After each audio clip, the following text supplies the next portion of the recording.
Hello everyone, কেমন আছো তোমরা সবাই? আশা করছি সবাই ভালো আছো। আমরা মোটামুটি ভালো আছি, খুব একটা ভালো নেই, সর্দি টর্দি সবাই লেগে গেছে। তবে দেখো কতবার একটা পেঁপে নিয়ে আজকে চলে এসেছে। এই পেঁপেটা আমার মা পাঠিয়েছিল বাড়ি থেকে। তো পেঁপেটা পেকেও গেছে, কিন্তু আবার কিছুটা জায়গা দেখি একটু নষ্ট হয়ে গেছে। ওই জন্য ভাবলাম না, খেয়ে নিই। কারণ একদম যে পেকে গেছে সেটা না, একটু শক্ত শক্ত আছে, কিন্তু একদম নরম হয়ে গেলে না সেটা ভালো লাগে না, একটু শক্ত শক্ত হলেই বেশ ভালো লাগে। তো পেঁপেটা দেখতেই পাচ্ছ কত বড়।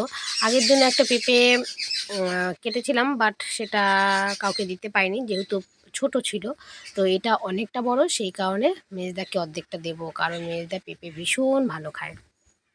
আমি অর্ধেকটা খাবো আর মেজদাকে অর্ধেকটা দিয়ে দেবো। মেজদা আর মেজদি মিলে দুজনে খেয়ে নেবে। তো পেঁপেটা দেখতে পাচ্ছ কত বড়। এই পেঁপেটা কিন্তু আমার বাবার বাড়ির গাছে হয়েছে। তো অনেক হয়েছে, সে কারণে মা আমার জন্য কয়েকটা পাঠিয়ে দিয়েছে, দু তিনটে।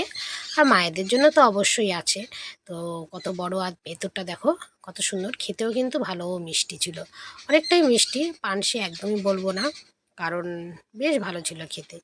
তো সেই জন্য আমি অর্ধেকটা কেটে নিয়ে খেয়ে নেব। বীজগুলো রেখে দিয়েছিলাম জানো তো, যে বীজগুলো সকালে তারপরে এক জায়গায় চারা ফেলে দেবো, কিন্তু বাড়িতে এত ছোট ছোট ইঁদুর হয়েছে যে ইঁদুরগুলো সব বীজগুলোকে খেয়েই ফেলেছে। অ্যাকচুয়ালি বীজগুলো তো আমারই ভুল হয়েছে, যদিও বা আমি ছাড়ানোর সাথে সাথেই যদি ছড়িয়ে ফেলে দিতাম তাহলে হয়তো খেতে পারতো না, কিন্তু সেটা যেহেতু করিনি, তো সেই কারণে ইঁদুর সব বীজগুলোকে, পেঁপের বীজগুলো খেয়ে ফেলেছে। তো পুরো বেকার হয়ে গেল আমার যত্ন করে রাখাটাও। কি সুন্দর পেঁপের কালারটা দেখতে পাচ্ছ, যেমনি সুন্দর দেখতে তেমনি খেতেও কিন্তু বেশ সুন্দর ছিল। খাওয়ার কেউ নেই, তো এই সম্পূর্ণটা আমাকে একাই খেতে হবে, কারণ বাবু পেঁপে পেঁপে বলো, আম বলো, হলুদ জাতীয় কোনো কিছুই ও পছন্দ করে না। তো ওই জন্য দেখো আমিই খেয়ে নিচ্ছি।